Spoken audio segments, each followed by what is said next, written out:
baby. Let's talk about fat shaming. Let's talk about all the good things and the bad things that may be. Let's talk about fat shaming, shall we? As someone that's ranged from mid-size to plus size their entire life, and is currently in the midst of a research project about weight stigma and discrimination, I really want to discuss and analyze the question, does fat shaming actually work? Also, just a quick warning that this video will include discussions of fatphobia, eating disorders, and a very brief mention of suicide. First, I want to start by defining what fat shaming actually is. Fat shaming includes bullying and harassing fat people about their weight and or eating habits in order to make them feel stigmatized and ashamed of themselves. More broadly, this manifests as criticism or mockery of fat people just for being fat. A lot of people try to justify blatantly harassing fat people with the belief that this might encourage them to eat less, exercise more, and lose weight. However, I'd like to argue that fat shaming and concern for fat people's health is really just fatphobia and the hatred of fat people in disguise. Whether you choose to believe it or not, we live in a society that typically views weighing more or weight gain as something that's inherently bad or wrong. Therefore, because we live in a society that kind of attaches morality to weight, so people almost view weighing more as something that's morally bad, overtly shaming people for their bodies and their weights has become widely acceptable. Because of this, shaming and harassing fat people for their weight is not only something that's typically viewed as acceptable, but sometimes it's often encouraged and viewed as funny or a form of entertainment. Of course, fat shaming has become more covert or seen as less acceptable in the past decade or so, but it still exists. Examples of fatphobia as entertainment is especially prevalent amongst movies and TV shows, such as Austin Powers with a character that's quite literally named Fat Bastard. What the hell was that? Volcanic eruption! Oh, sure.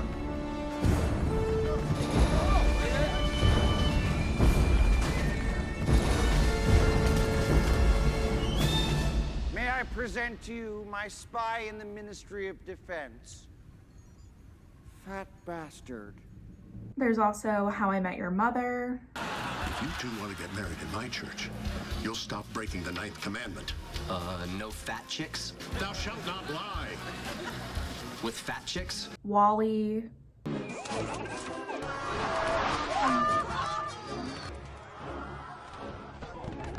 And many, many more. I'd also like to note that a major problem I have with these characters is that they're not only the comic relief, but they're portrayed as unlovable and ugly until the characters eventually lose weight, and with that weight loss, suddenly become desirable and worthy of love. In Friends, it's a running joke that Monica was fat when she was younger. In one episode, the plot takes place in an alternate universe where Monica never lost weight, and thus she remains a virgin for basically ever, because apparently fat people don't have sex. Similarly, Insatiable is a show about Patty, a girl that used to be fat but has since lost weight and became quote-unquote desirable. Although the show's producers seem to have somehow intended for the story to be empowering, since Patty gets revenge on her bullies, it's still super fatphobic and once again puts a thin woman inside a fat suit, which is really horrible and offensive. Where do I even begin with this movie? I truly don't know. The very basic summary of Shallow Hal is that Hal is extremely shallow and only dates quote-unquote beautiful women, which apparently also means thin women only. Hal is eventually hypnotized to only see people's inner beauty, thus enters Gwyneth Paltrow's character, who is actually supposed to be fat, but only he sees her as skinny, cause, you know, inner beauty or whatever. With that begs the question, what exactly is fatphobia? Well, I'm glad you asked. Fatphobia is the fear and or hatred of fat people, which often extends to being scared of gaining weight and or becoming fat as well. Fatphobia only gets worse once you consider the intersections of gender, race, income, and other status characteristics. For example, one study found that women were twice as likely to report daily or lifetime weight discrimination compared to men, Women with a BMI of 30 to 35 were also over 3 times more likely than men in the same weight group to report weight discrimination. It's also super important to note that fatphobia is rooted in racism and anti-Blackness and originated in white colonists believing Black people were inherently fat because they lacked self-control. Which is really ironic coming from white colonists, but self-control, right? I'd love to delve further into the racism behind fatphobia in a future video, but in the meantime, Sabrina Strings's Fearing the Black Body, The Racial Origins of Fatphobia is a great book to read if you'd like to learn more about this history. And I'll put a link to Sabrina's book in the description. While a lot of people like to deny fatphobia's existence, it's a real issue that affects real people on a systemic level. Studies have shown that fat people are less likely to succeed in education and employment due to this anti-fat bias and discrimination they face. One study showed that overweight students are less likely to be encouraged to apply to college by high school counselors, and that colleges are also less likely to admit qualified overweight applicants. To add the cherry on the shit cake, 93% of human resources professionals said that they would hire a normal weight applicant over a fat applicant with the same qualifications. 15% said they would not promote a fat employee, and 1 in 10 think it's acceptable to fire an employee simply for being fat.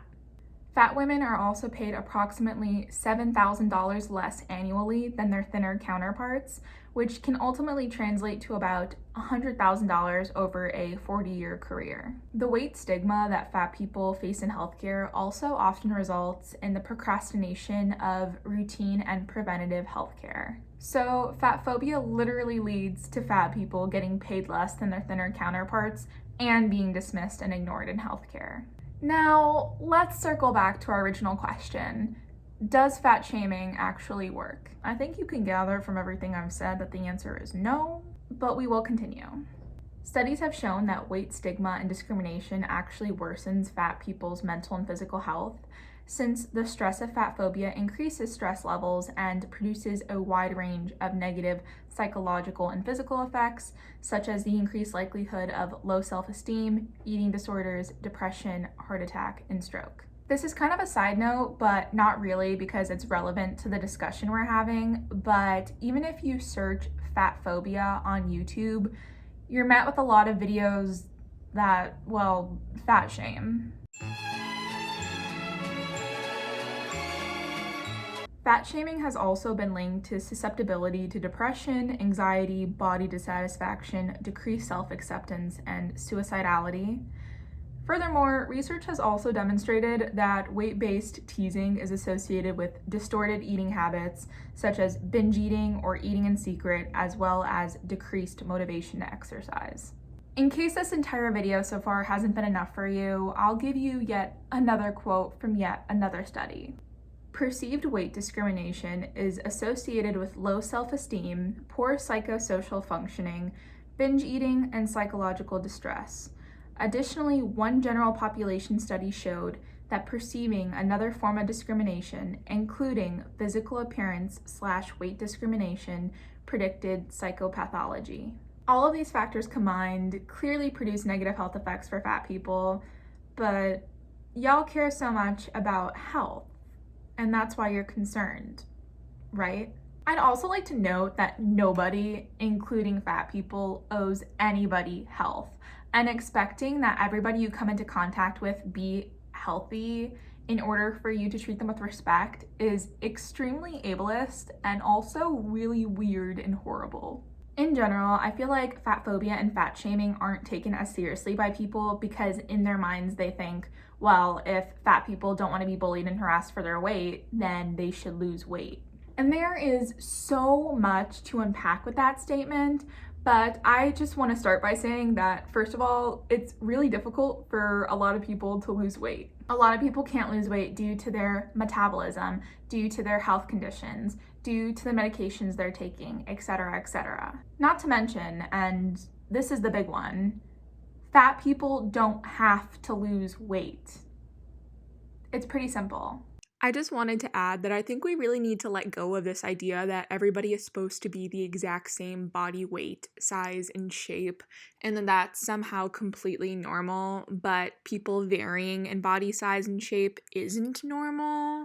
Like, just let people exist with their bodies. It's really not that serious. Nobody owes you weight loss.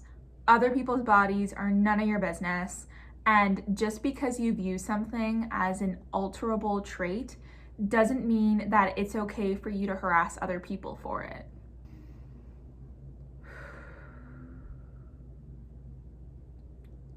Fat shaming and weight stigma are also just so prevalent that often we don't even realize what we're saying or doing contributes to them. A lot of common phrases that are rooted in weight stigma include, "I feel so fat," or "this top makes me look big," or basically anything you can really think of that's been said in an early 2000s teen movie. Amber Alert, Pacific Vista has never had a fat cheerleader.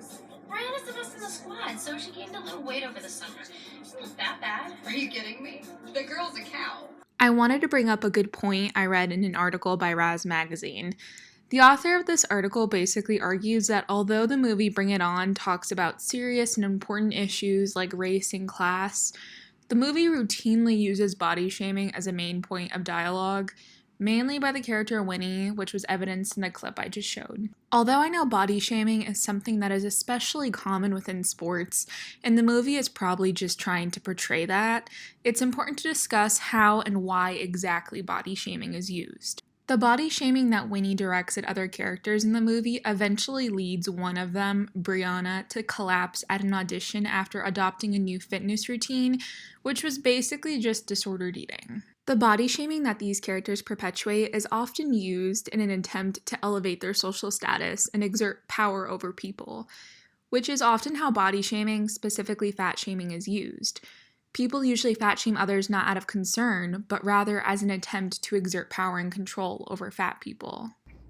I feel like it should really go without saying that we shouldn't be making fun of people for their physical appearance at all, yet here we are. I'd like to give one last big quote, just in case you're still not convinced. Studies show that exposure to weight bias triggers physiological and behavioral changes linked to poor metabolic health and increased weight gain. You actually experience a form of stress, Alberga explains. Cortisol spikes, self-control drops, and the risk of binge eating increases, she said. The more people are exposed to weight bias and discrimination, the more likely they are to gain weight, even if they were thin to begin with. They're also more likely to die from any cause, regardless of their body mass index. Fat shaming is also linked to depression, anxiety, low self-esteem, eating disorders, and exercise avoidance. Please, please, please, please, I beg of you, just learn how to treat people like human beings and mind your business. I'm not sure if I have more to say, but if I do, you all will know because you'll have just seen it.